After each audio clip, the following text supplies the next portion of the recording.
Bismillahirrahmanirrahim. Assalamu alaikum. This is Myra Amjad. Welcome to Century Press and Publishers. Dear students, congratulations on completing your alphabets. And now we will move towards our vowels. जी बच्चों, आज मैं आपको एक बहुत interesting चीज़ सिखाने जा रही हूँ. हमारे अल्फ़ाबेट्स के अंदर we have some special letters और वो होते हैं हमारे vowels. Yes, आपको पता है vowels क्या होते हैं? Vowels are that 5 letters जिनको हम अपने इंग्लिश के वर्ड्स बनाने के लिए यूज़ करते हैं और they are unique.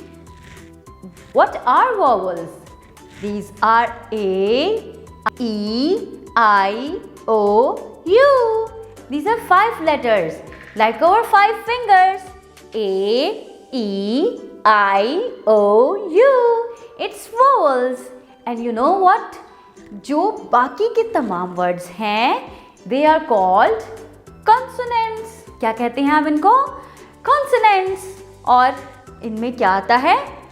B, C, D, F, G, H, J, K, L, M, N, P, Q, R, S, T, V, W, X, Y, and Z. These are our consonants.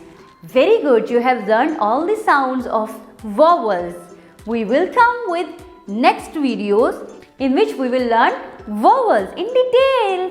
Okay, bachcho, take good care of yourself. Allah Hafiz.